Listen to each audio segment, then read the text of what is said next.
Hello geniuses! The time has finally come to have a look at the games of the Amsterdam Chess Open 2025.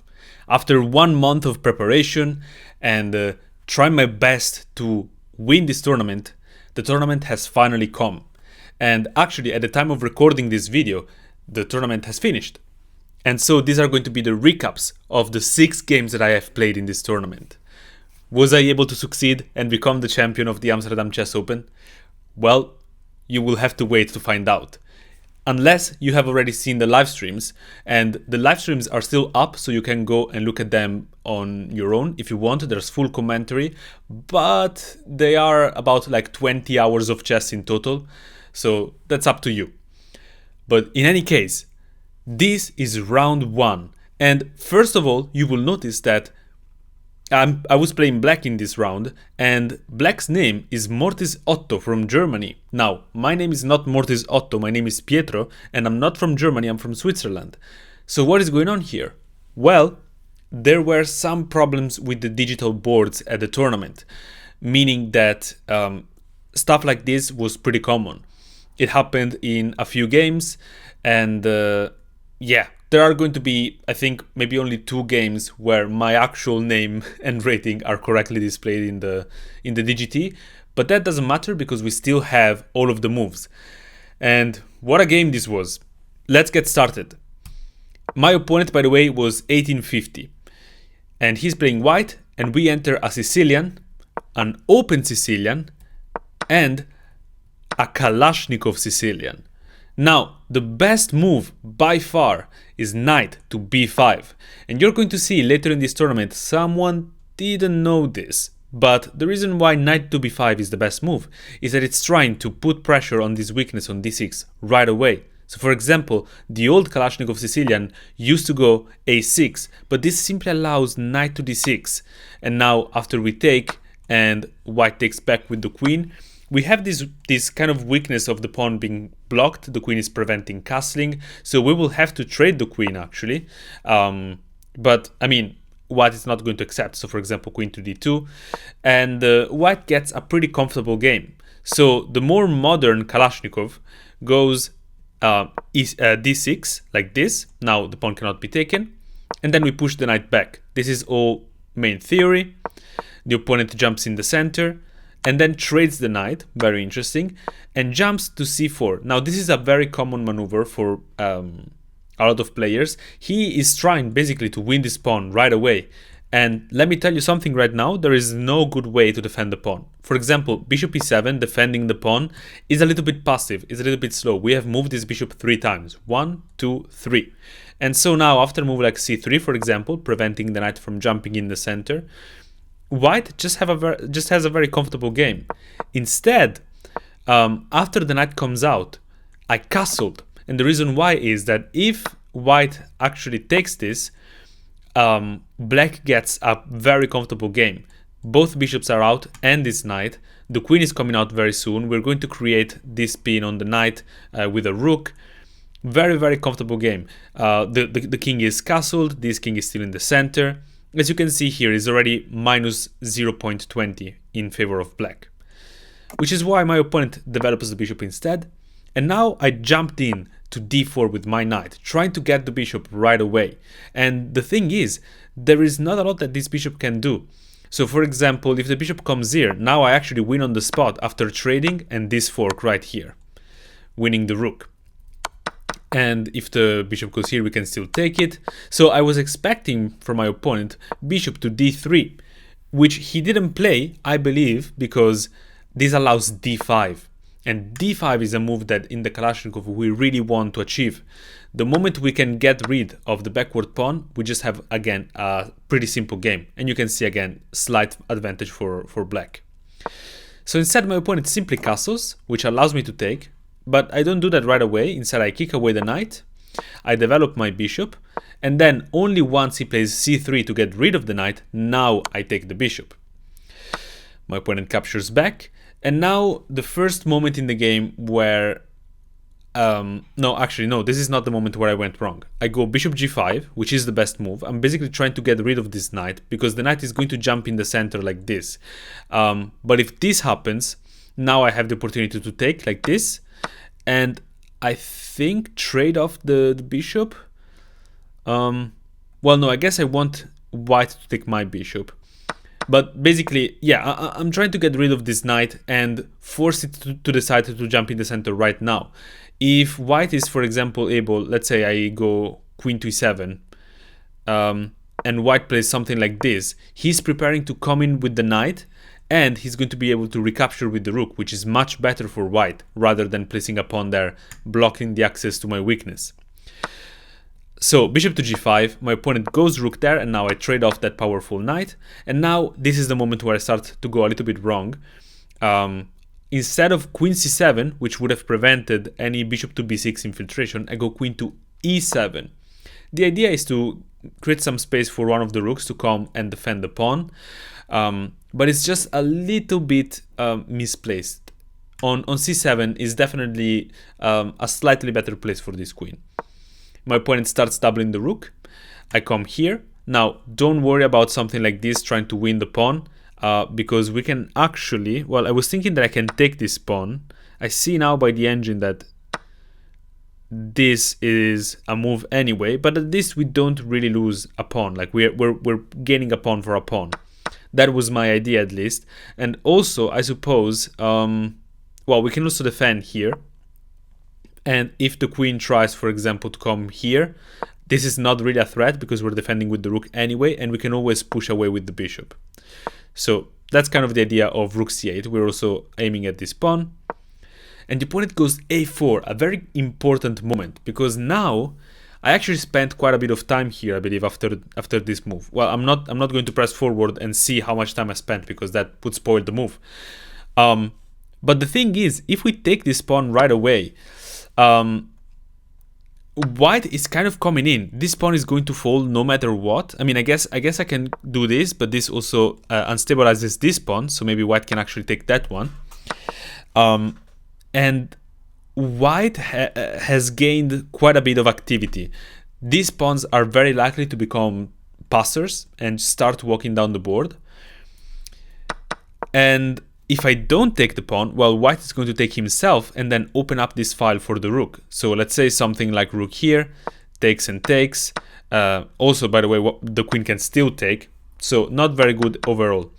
Which is why I went bishop to c4, pushing the queen away, and only now took the pawn. Now, after the rook takes back, this is first of all defended, this is defended, and I still have some control around these squares where the pawns are.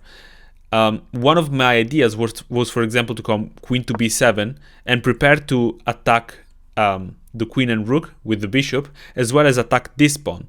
The issue was indeed, like the engine I see suggesting right now, queen to b4. Rook to b4, attacking the queen. And if I take this, the bishop is getting trapped, I think. Was it here that the bishop is getting trapped? No, wait, it can come back.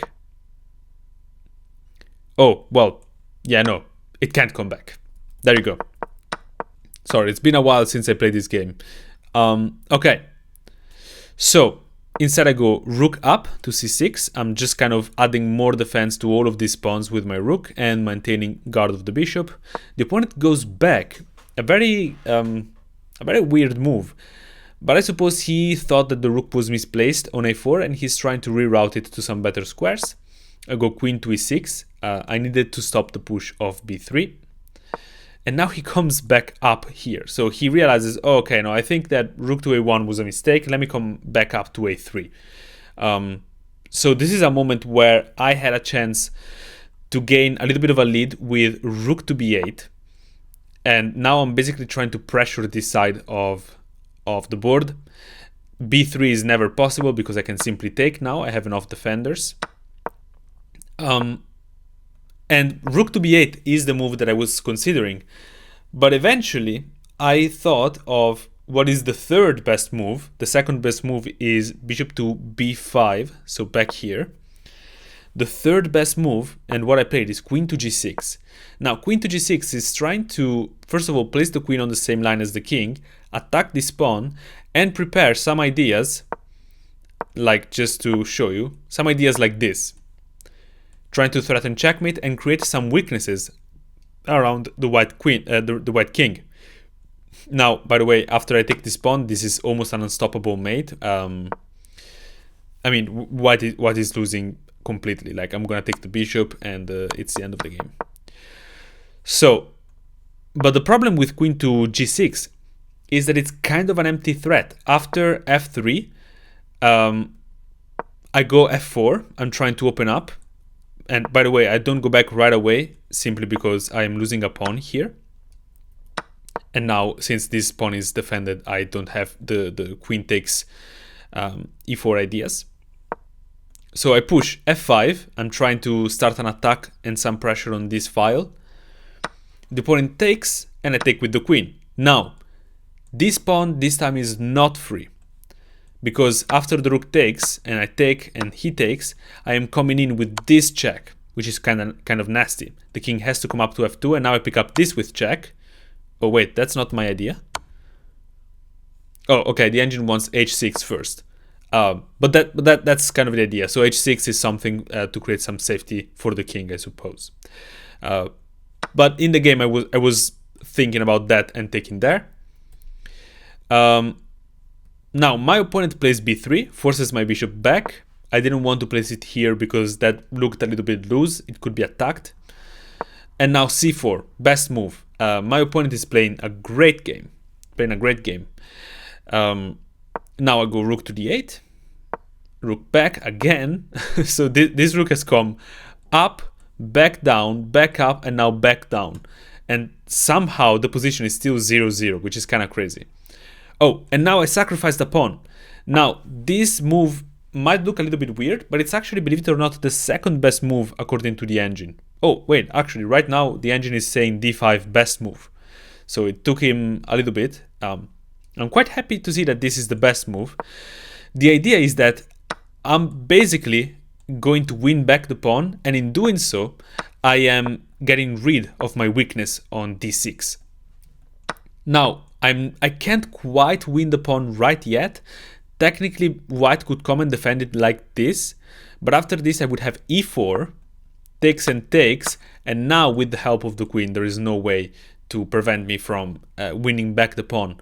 Although, after all of this, this pawn will get lost, so it's still quite double-edged. But that was my idea. The opponent instead goes queen to e2, slightly imprecise, and now this is a critical moment. I have to go e4 and go for this, and then win the pawn like this with the help of the queen. Instead, I take right away, which is still okay according to the engine, but it's just more dangerous because I also lose this pawn here on a6. And by the way, I didn't take here with the bishop, which is what the engine wants, because I thought that the opponent had rook to d1, pinning the bishop to my rook behind. But the engine is simply saying, oh yeah, queen to g6 and it's fine. And you know, even if this falls, and even if, oh wait, no, that doesn't fall. Even if, you know, there is this pin on the bishop, apparently white doesn't have anything. Which, I mean, fair. I just didn't want to enter these complications. It seemed very nice for white.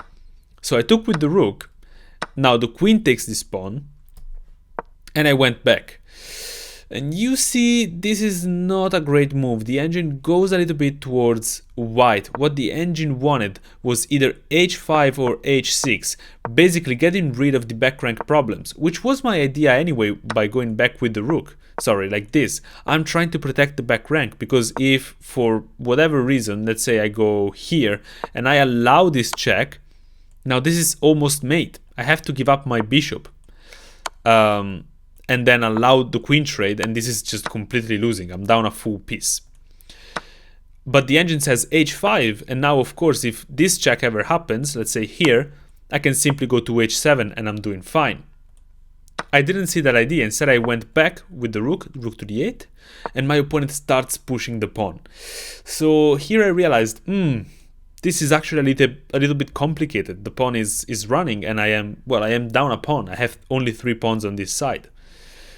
So I push e4 now. Again, this is given a mistake by the computer. Instead, it would have been better again to go either h5 or h6. And after after e4, the problem is that my opponent can simply threaten the rook, and in this case also threaten the queen trade. The engine preferred queen b6, but the idea is the same. And after this, I move to defend my rook, which is the best move, but now I also lose this pawn. And again, guys, like if I take away the evaluation here for a second, look at this position and tell me who is winning. I mean, white has two passed pawns, two extra passed pawns that he can very easily protect. So I was not feeling very good about the position. Now I came in with my queen. I'm trying to attack a little bit of everything. Bishop goes back. I try to pick up this pawn. My opponent defends it. And now I was trying to create a little bit of tricky tricks here. So let's say a random move like queen here loses on the spot to queen to d2. D2. So the threat is to take this bishop. And if you come now to defend the bishop, let's say with queen here, I can simply take the rook. And believe it or not, this is a forced checkmate in just 2 moves. So that would have been quite nice. But my opponent, being a very strong player, sees that and plays queen to c5, the best move, defending a little bit of everything and prepare the queen to come in. Now, I try to go for my idea, sacrificing the queen, but after h3, there is nothing. Now, of course, if I simply sacrifice the queen and I go for this, there is no checkmate. So this is getting very dangerous. I come now to try and win this pawn, but my opponent simply pushes, and unfortunately this is a completely lost position. There is no way to stop the pawn from promoting. I cannot even sacrifice my bishop because my opponent is not going to take the bishop, he's going to take the queen. So I went back, and I was expecting my opponent to play queen to c6 and attack the rook, and if he had done that I would have simply resigned. There is no way to save the rook and stop the pawn at the same time. Instead, he goes here, and now I try to play on for a little while. I eventually sacrifice my rook for the pawn and bishop, but this is simply a winning endgame for white, and after a few moves in this position, I resigned the game. So, unfortunately, not a great start to the Amsterdam Chess Open 2025. I came into this game really hopeful for a win. It's the first round, you don't really want to lose. I got one of my favorite openings, the Kalashnikov Sicilian, and I played a nearly perfect opening, so I had equalized the position very soon, and for almost the entirety of the game, the evaluation was 0-0. So, yeah, it was really sad to lose the game like that, although my opponent played with 94% accuracy, so, I mean, really tough to win a game like that. And I mean, my mistakes started around here, really. There were a few slight inaccuracies, but so small that they weren't really relevant to the result. But here, you know, bishop takes here. I should have seen that this pin is not a big problem. And then later in the game here, I should have seen h5. But even with h5, this is still pretty dangerous. Like, white has a passed pawn. So, yeah. Sometimes it's just going to go like that, but overall it was a very good game. There are 5 more games to go. I'm going to bring you the recaps over the next few days, so stay tuned to see what happened. And guys, don't forget to subscribe, leave a like, and let me know what you think about this game, and whether you would have played something else in any specific moment. And I will see you next time.